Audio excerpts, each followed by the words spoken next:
Hello' everyone, এই ভিডিঅ'টো মোৰ কেইদিনমান আগৰ ভিডিঅ' হয় আৰু আমি ওলাই গৈছিলোঁ ইনষ্টাগ্ৰামত খুব ভাইৰেল হৈ থকা ঠাইডোখৰলৈ আৰু আমি এয়া পালোহি। এয়া হৈছে ভক্তি কুটীৰ, খাৰগুলি ডন বস্কো ইউনিভাৰ্চিটিৰ সন্মুখতে আছে আৰু ইয়াত কোনো ধৰণৰ এণ্ট্ৰি ফি নাই। খুব ধুনীয়া ঠাই, গৈ খুব ভাল লাগিল, মনটো খুব পবিত্ৰ লাগিল তালৈ গৈ। আৰু এয়া হৈছে সন্মুখৰ দৃশ্যটো, আৰু ৰাতি হোৱাৰ কাৰণে মই ভালকৈ ভিডিঅ'টো ল'ব নোৱাৰিলোঁ। ধুনীয়া কটেজৰ নিচিনা। আৰু ইয়াত তললৈ নামি যোৱাৰ লগে লগে আপোনালোকে দেখিবলৈ পাব এটা ডাঙৰ হল ৰুম, আৰু সেই হল ৰুমতে ভজন কীৰ্তন কৰা হয় আৰু পণ্ডিতজীয়ে খুব ধুনীয়াকৈ ভাগৱত পাঠ কৰি শুনাইছে আৰু শ্লোকসমূহ তেওঁ অনুবাদ কৰি শুনাই আছে ভক্তসকলক। আৰু আমিও তাতে অকণমান টাইম বহিলোঁ, শুনিলোঁ, খুব ভাল লাগিল। কিন্তু যিহেতু আমি বেবীক লৈ গৈছিলোঁ, বেবীয়ে অকণমান আমনি কৰাৰ কাৰণে আমি গোটেইখিনি তাত শুনিব নোৱাৰিলোঁ। তাৰপাছত এয়া হৈছে ৰাধা গোবিন্দ মন্দিৰ আৰু নাম দিয়া হৈছে ভক্তি কুটীৰ। এয়া পিছপিনে দেখিছে নহয়, ৰাধা কৃষ্ণৰ মূৰ্তি, খুব ধুনীয়া মূৰ্তি। তাৰপিছত আমি অকণমান টাইম এনেকৈ শুনিলোঁ, খুব ভাল লাগিল। এয়া ৰাধা কৃষ্ণৰ মূৰ্তি।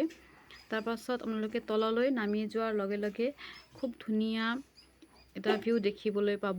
ইয়াত এখন ইনফিনিটি পুলো আছে আৰু ব্ৰহ্মপুত্ৰৰ পাৰৰ চেঁচা বতাহ, খুব ভাল লাগিব গৈ। কিন্তু তালৈ ছানছেটৰ দৃশ্য আপোনালোকে উপভোগ কৰিব পাৰিব, কিন্তু তালৈ আপোনালোকে 4টা বজাৰ আগে আগে যাব লাগিব। 4টা বজাৰ পাছত সেই তলৰ গেটটো বন্ধ কৰি দিয়া হয়। তাৰপাছত আমি অকণমান টাইম তেনেকৈ তলত হেৰি কৰিলোঁ। আমাৰ বেবীয়ে খুব তাই নিজে খোজকাঢ়িব, নিজে চিৰি বগাই ওপৰলৈ উঠিব। তাৰপিছত তাই ওপৰলৈ আহি অকণমান লৰা ঢপৰা কৰি নিজৰ ভাগে খেলিলে। তাই কিন্তু খুব ফূৰ্তি কৰিছে আৰু আমিও তাত গৈ খুব ভাল পাইছোঁ। যদি আপোনালোকে উইকেণ্ডত এটা খুব ভাল জেগালৈ যাবলৈ বিচাৰি আছে, তেনেহ'লে ইয়ালৈ যাব পাৰিব। এয়া বেবীয়ে নিজৰ ভাগে ব্যস্ত, তাই এফালৰ পৰা সিফালে দৌৰি ফুৰিছে। আৰু তাত ভাগৱত পুথিসমূহ বিক্ৰীৰ বাবে থোৱা হৈছিল আৰু প্ৰসাদো বিক্ৰীৰ বাবে থোৱা হৈছিল। আমি তালৈ বাহিৰলৈ ওলাই অকণমান টাইম এনেকৈ বেবীক অকণমান খেলিব দিলোঁ।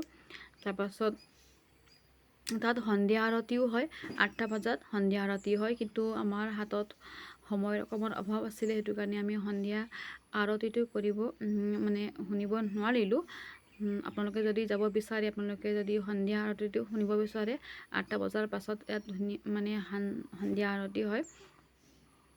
তাৰপিছত বেবীৰ আমি কেইটামান ফটো ল'লোঁ, গৈ খুব ভাল লাগিল। আপোনালোকে হ'লে যাব পাৰিব, খুব সুন্দৰ ঠাই। Thanks for watching.